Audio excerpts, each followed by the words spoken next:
Hello and welcome to World Talks here on TVP World. I'm your host Benjamin Lee, and please join me and my guest on this next interview.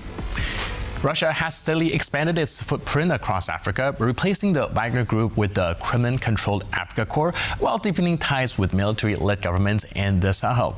But despite that battlefield gains, Mali continues to face escalating insurgent attacks, raising questions about whether Moscow is delivering security or simply expanding its influence. Joining us today on TVP World to discuss these developments is Wieliński, former Polish ambassador to Zimbabwe and Malawi, whose decades of diplomatic expertise across Africa provide us valuable insight into Russia's growing role in the continent. Hello, Mr. Ambassador. Thank you so much for being with us. Good morning. Yes, good morning. So, can you help us paint a picture of Russia's involvement in Africa? They've replaced the Wagner model with the African Corps, but in reality, what's the most important difference, and does it matter? They are trying to replace vacuum which was created after the fact when many African countries expelled former officers from colonies, like from France or from Britain.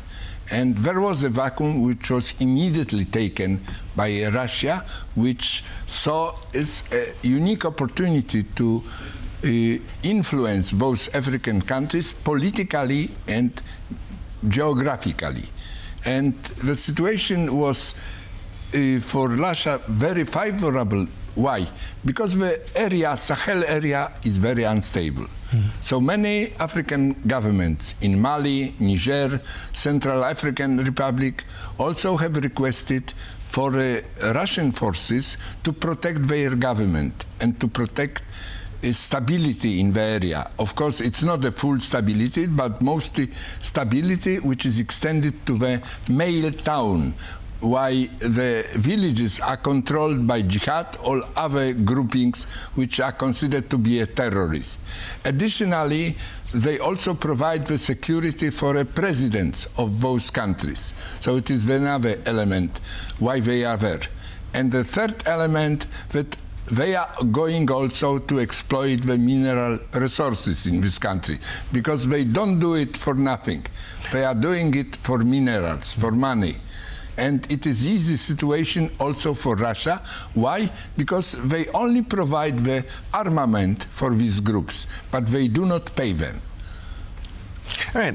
Well, countries such like Mali, for example, used to have French and UN forces to try to keep the peace as well until they were expelled in favor of Russian support. Now, my question would be why in favor of Russia instead of UN forces or French forces, and has that gone well for them? You know, I think it's difficult to say, but in my opinion, they consider that the Russian forces in some other countries were more effective.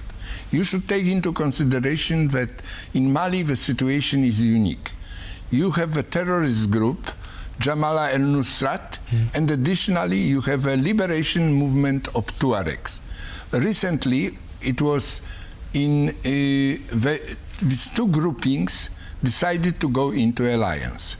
And they are controlling a lot of small villages and small towns in Mali. Also, with the help, I don't know if it is true or not, but with the help of Ukrainian, they planted a bomb which killed about 60 or 70 Russian mercenaries. So the government saw it that the situation is unstable, and especially in the circumstances when Russia is fighting against Ukraine, it's better to invite them. And that's why the Russians started to pour into these countries. And presently they are creating the strategy for 5 countries: Libya, Mali, Niger, Central African Republic, and Burkina Faso. In these countries you have Africa Corps mercenaries. Right, and we've seen these mercenaries and these conflicts beginning to surface again, where Mali, for example, is facing escalating insurgent attacks. Does that mean that the Russian presence there is also failing to keep the peace, or are there any other elements that is kind of sparking these conflicts and clashes again? I don't think to keep the peace, because it goes too far. Right. I think that it try to keep stability. Okay. There is a full instability in the area, and the presence of Africa Corps is bringing a certain level of stability, especially to the president and to the government. And you should understand that this is also a very important region. Why? Because there is an inflow of people who are trying to go into Europe through Mali and other African countries. And Mali wants to control this inflow. And it's not a secret to benefit from it. So that's why they use the Africa Corps to control also the borders. You know, and so far this cooperation, in my opinion, is going quite well, and a response from the Western countries is very limited. You know, they can impose the sanctions on a certain individuals of groups, but it is only that steps which can be taken under present situation. You should take into consideration that this influence of Russia in the area is very strong. Additionally, is also maintained by Russian propaganda.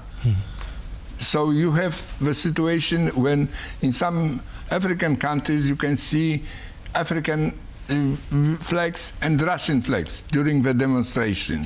So this is the level how far this Russian propaganda is influencing the African countries. All right.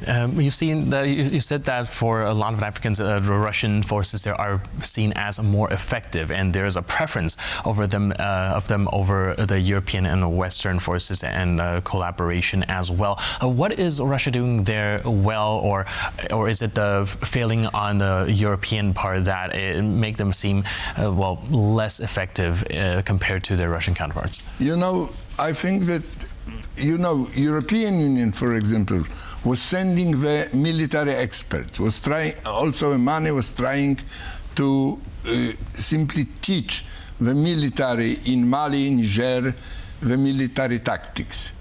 And the authorities in this country have considered the steps taken by the European Union were not enough. They wanted more.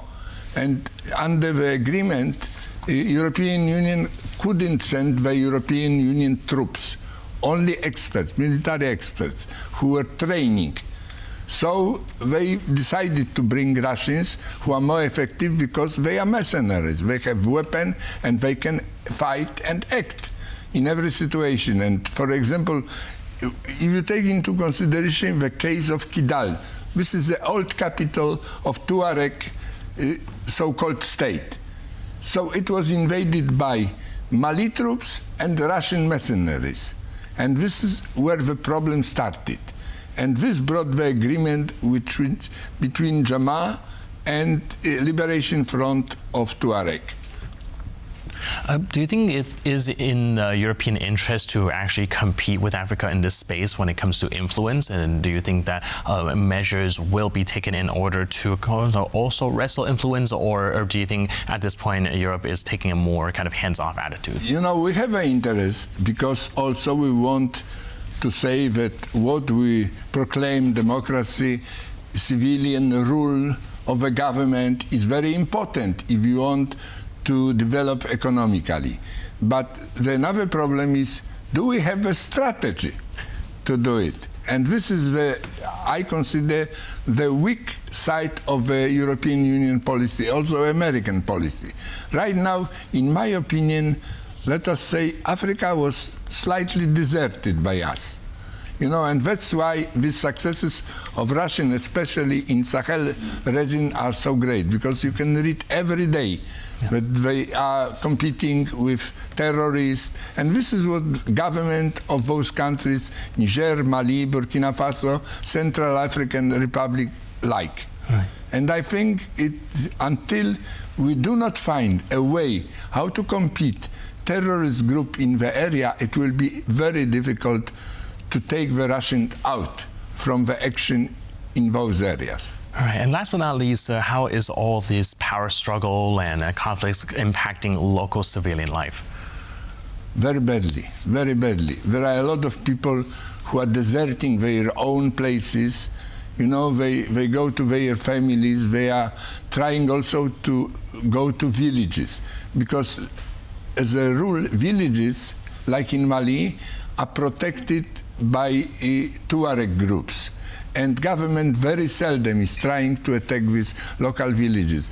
But the situation is difficult because you have villages in which you have so many people that it's impossible to handle the problem. So the situation is additionally complicated also by the presence of the Russian troops. And additionally, government have no solution, because even they do not try to solve the problem. They simply say, okay, it is occupied by Tuareg groups, let us them to solve their own problem. Right. What's the incentive behind those groups, these jihadis, in starting these sort of conflict? What's their incentive there? You know, the Jamaah wants to impose the Sharia law on the area, but why there is an alliance between them and Tuaregs? Yeah. Because Tuaregs consider that the Sharia law which Jamaah want to impose is moderate. So it is acceptable for them. Additionally, Jamaah has convinced Tuareg that demand from them for an independent state is unreasonable at the present stage. They should fight for autonomy.